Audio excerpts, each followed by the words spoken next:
Hello, everyone. You're welcome to another session of A Day with your fertility specialist. My name is Precious Adama, and I'm going to be your anchor for today. Thank you so much for tuning in. Thank you for your likes. Don't forget to subscribe and forward this to as many people as you can so they too can be part of the knowledge sharing session. So, today we'll be talking about laparoscopy in fertility care and what it aims to uncover and treat. With us today to shed more light, we have with us Dr. Jean. Welcome, Mark. Good afternoon. Good afternoon, Precious. Thank you for having me. You're welcome. It's a pleasure to have you as always. So, for the purpose of someone joining us for the very first time, Dr. Jane, she's a fertility expert, a gynecologist, and a minimal access surgeon. So, she's going to be answering all our questions. Feel free to bombard her with as many as you can. So, over to you, Dr. Jane. So we're talking about laparoscopy today. I'm sure when many people hear about it, they'll think it's this major surgery that is very invasive. So can you simply tell us what it means, what it entails in fertility care?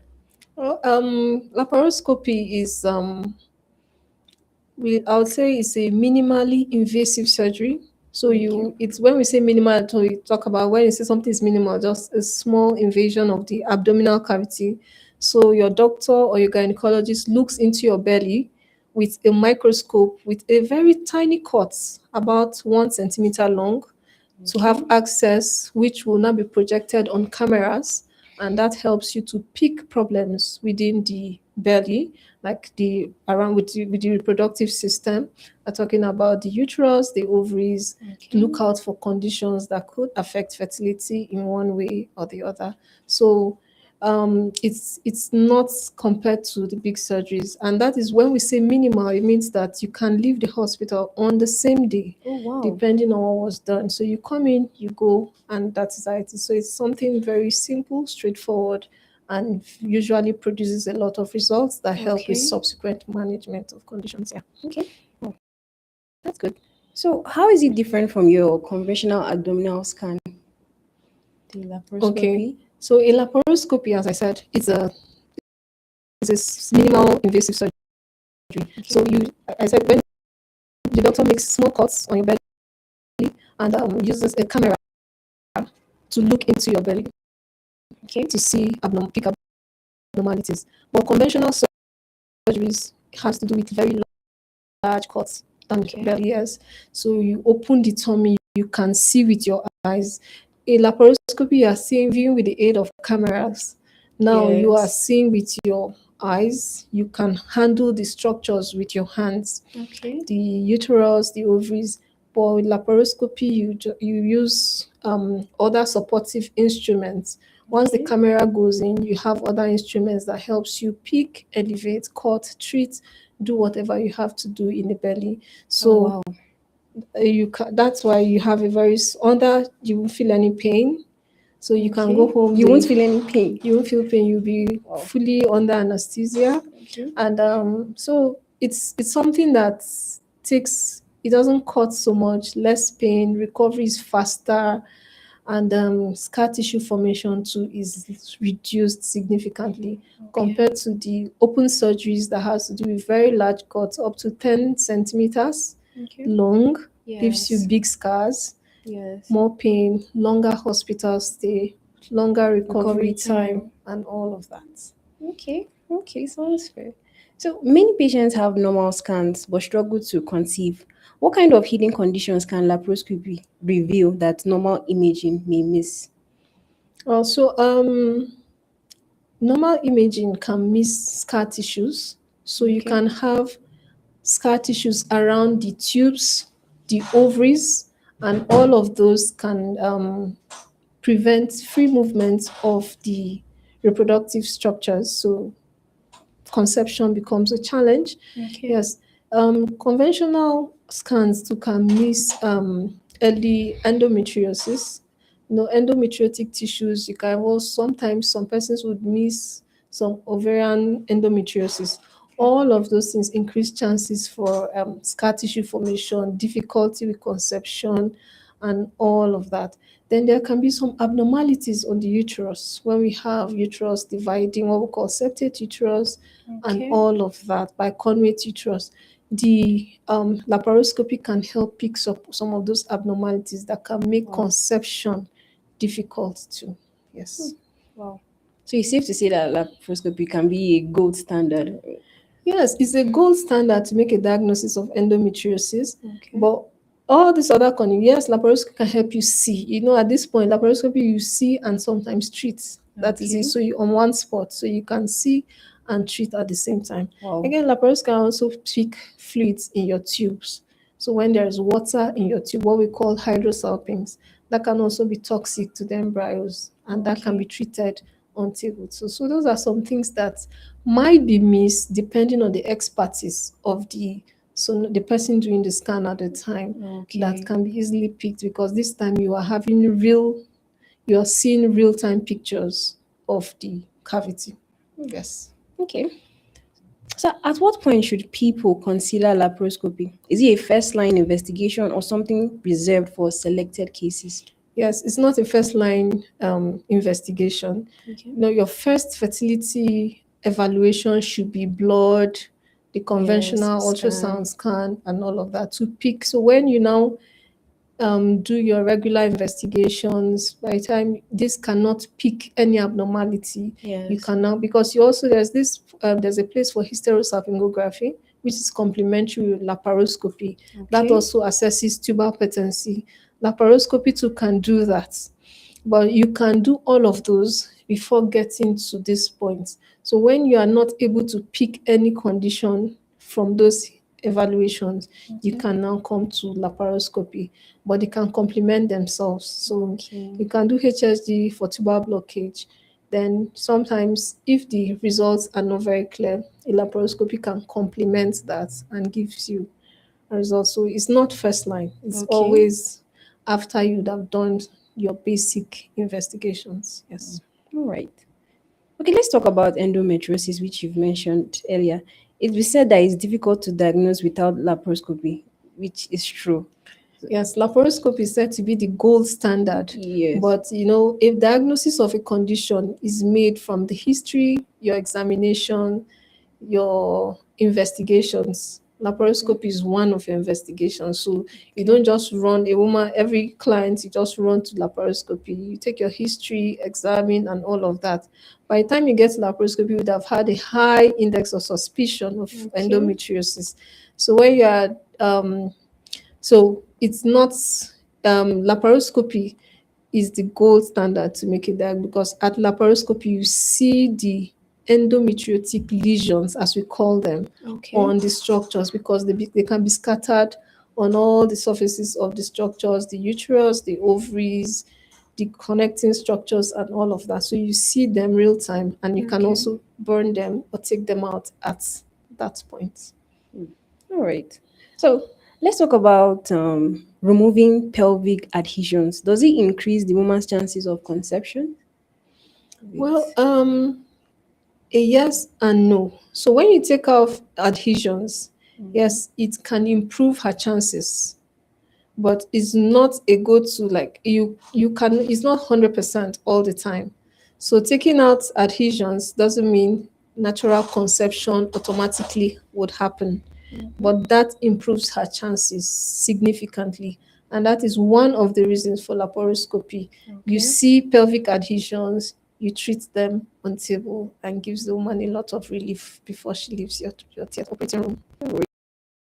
So if a woman's fallopian tubes are blocked, can laparoscopy fix them, or is IVF the better option?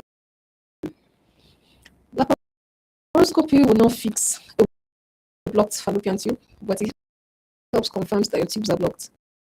IVF is the best option for conception for women with blocked tubes. Okay. because now the tubes is the patent tubes that is the pathway for Yes. the embryo to get to the uterus. So Okay. once the conceptus cannot get to the uterus, then fertility is almost impossible. Yes. Any other thing could be an ectopic, an abnormal pregnancy. Oh, all right. All right. So, how do you decide whether surgery or IVF is going to be the best chance at having success? Whether this laparoscopy or IVF is the better option? For a client, well, Yes. in treatment of patients, generally you individualize them. So a woman's symptoms, complaints will direct you on your best option of what you would offer her. So a woman comes in with painful periods, pain during intercourse, challenges with conception. You want to do your conventional history like you have gotten, examine her laparoscopy to make a diagnosis. With a diagnosis, you can guide subsequent treatments. So another woman comes, okay, she has done HSG, tubes are blocked, Yeah. she's done other investigations and can confirm, and so she spent 8 years trying to conceive. At this point in time, laparoscopy would not give you much. You would rather want to do a hysteroscopy, confirm that the lining of her womb is ready to take babies, do other investigations, your scans, and IVF will be her next pathway, as Okay. laparoscopy would not improve the tubal blockage. Well, for Okay. some reason, some would say if it's just a mucus plug within the Yes. tubes, if you push in your dye to confirm tubal patency, that's the opening of the tubes, it can give way. But that's not 100%. Most times when we talk of adhesions, we are talking of real adhesions that would have happened over the time or blocked tubes.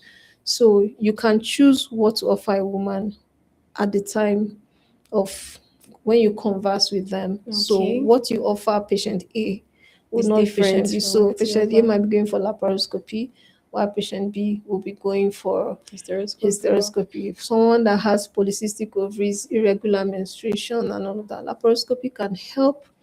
You can offer what we call laparoscopic ovarian drill. It improves frequency of ovulation, chances of spontaneous pregnancy too. So wow. just differs according to the patient's complaints. Okay. Laparoscopy actually does a lot. It's Yes. what everything you said. So, are there situations where laparoscopy might actually delay treatment unnecessarily? Are there any situations like that? No, there are no situations like that. So Okay. you just it depends on what you want to do again. So if it's laparoscopy, she goes ahead, gets her laparoscopy done. If it's IVF, she goes ahead to give her the treatment she deserves. Yes. Okay. Because if except you want to go laparoscopy, you want to take out, do now what we call therapeutic treatment. You want to take out endometriotic cysts, like what is in the Okay. ovaries, Yes. collection of those endometriotic deposits over time. Yes, because that can be done surgically. It means that Okay. when you Wow. do that, you give her some time to heal before you start your IVF and treatment. That's when delays, of course, because one treatment comes before the other, but not Okay. because you want to wait. Laparoscopy must come before this treatment. No, it doesn't go that way. Oh. Okay. So, is it recommended for every woman struggling with infertility? If not, who benefits the most from this? No, it's not recommended for every woman struggling with fertility. Mhm. Yeah, so like we said again, you individualize your patients. Those that need laparoscopy get laparoscopy. Those that don't need laparoscopy go ahead with the next step of set of treatments that will be offered them. Okay. So talked about those suspicion of endometriosis, those with polycystic ovaries, those you suspect to have pelvic adhesions, and all of that. So it keeps going on and on. So, with all this, are there risks that the patient should know about before agreeing to the procedure? Is there any Yes, risk? yes, it's a standard thing to counsel a client or a patient for a procedure. There are always complications or risk to every surgery, but with expertise, a lot of these complications are things that can be controlled or prevented. But Okay. it's standard practice for every patient to be aware of complications that could arise from any surgery that they are about to embark on, as minimally invasive as it is. there can be complication that would warrant longer hospital stay. So the Okay. patient needs to know. So when it happens, it's not because you didn't do it right, but because it's a possibility that that could happen. But a lot of Okay. times you try to prevent most of these with Yes. also knowledge and increase in understanding of processes that happens in the hospital. Okay. So what are some of the risks you've seen, if any, at all? Well, Like, okay. So the risk, when a patient is going for surgery, they are going yeah. to get anesthesia, general Yes. anesthesia. So that's what we call anesthetic risk. Then when you are doing the laparoscopy, you can Itself, have yes. injuries to structures. There can be bleeding. The laparoscopy can be converted to an open surgery. What you're avoiding initially and all of Yes. that. So all those complications could arise. Even the Mm-hmm. tiny hole you make can even get infected. Oh, So, but all of those things can be prevented again. So, yes, they can happen in the surgery. okay. So I'm sure that many think that this procedure guarantees pregnancy automatically. Is that a realistic expectation? No, it's not a realistic expectation, but it can improve chances when you take Okay. out some of those mild adhesions and also drill the ovaries. Yes, so it can improve your The chances chances. significantly, Okay, but it that's good doesn't. to know. Yes. That's good to know. So after laparoscopy, how soon can someone start trying to conceive? Well, you can start trying. Well, laparoscopy depends on what you did it for. If you did Okay. it for diagnostic, because you can do it to just see the problem, Yes. then you can also do laparoscopy to treat a problem. Yeah, so if you do it to see a problem, then once you're able to solve the problem, the patient can start to try immediately. Okay. Wow. Yes. That's good to know. So does age influence laparoscopy in No, any age, way? no, age doesn't. It's a procedure that can be done for everyone. But now, where you select your patients, when an older client comes in, you want to also check for medical conditions that could be contraindicated for them Okay. to have laparoscopy. Oh wow. So when a couple first visits the fertility clinic, what are some of the key things you assess before commencing the treatment Well, at again, large? yeah, so it's to take their history basically to find out which direction your treatment would go. So it's individualized. So we can't talk of everything you discuss in the clinic. Okay. But if the client's complaints is in this direction, you take her through that pathway, determine if she needs laparoscopy, she needs a scan, she needs hysteroscopy, and eventually what treatment you're offering her, what form of treatment, because not everybody's going to get the same form of treatment, Yes, not everybody's definitely. going to get the same form of, but the basic evaluation will be the same across board, especially when fertility challenge is what is the major complaint. But other investigations, some special investigations, not everybody will go for laparoscopy, not everybody would have then hysteroscopy too. There are some that must have, while some others, yes, some from some history and all your scans, you can tell who needs, who doesn't need, but you select your patient. So treatment is individualized when the patient Okay. comes into the clinic. Oh, wow. Thank you. So can laparoscopy treat some of these conditions at the same time they are diagnosed? Yes, that's why I said you see the problem and treat on table. That's the advantage. One of the Okay. advantages of laparoscopy.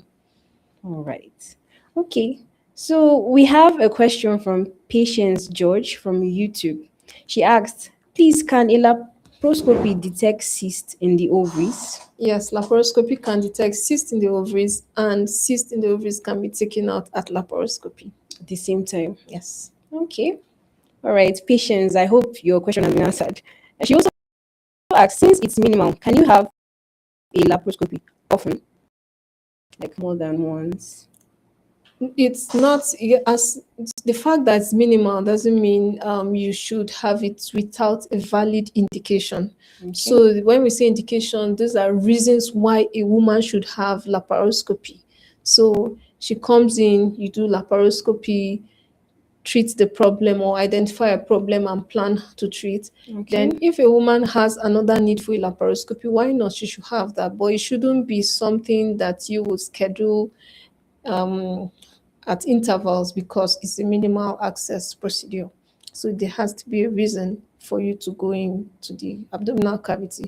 Remember, the complications are there, Yes, and you you don't want mentioned to that. expose a woman unnecessarily to those complications. Yes. Okay. Thank you. You answered the questions perfectly. So I think last on our list, how long does this procedure take? Like on a normal basis, everything going fine. How Uh, long should it take? Come and take 45 minutes. 45 minutes. Yes, Okay. about 45 minutes or there. So Thereabouts.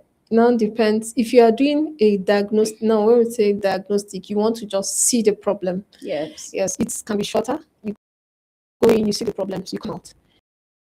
If you are doing an operative, now we're talking about or therapeutic, where you are treating a problem, it can be a little longer. Say you are taking out the cyst, you are tying the tubes because there's water in the tube in preparation for fertility treatment. So what you're doing determines how long you spend. On average, 45 minutes, 1 hour, you should be done with the whole procedure. Okay. All right. Thank you so much, Dr. Jane. Thank you to all our viewers for sticking around. I hope we all have a more proper knowledge about laparoscopy in fertility care, what it entails. And I just want to say this is not just for knowledge sharing purposes. We actually carry out all these procedures here at Alps Hospital. So if any of this piques your interest, feel free to visit us. We are just one call away. You can reach out, you can walk into our facilities here in Plateau State and in Abuja, wherever it is you want to. And always remember, the journey to parenthood is not always straightforward, but with the right diagnosis, it can definitely make a difference. Thank you so much for sticking around to the very end. Don't forget to catch us at our next sessions. We do this every Wednesdays and Fridays, 3 p.m. remains the time. Thank you so much. Do have a blessed weekend ahead. Bye.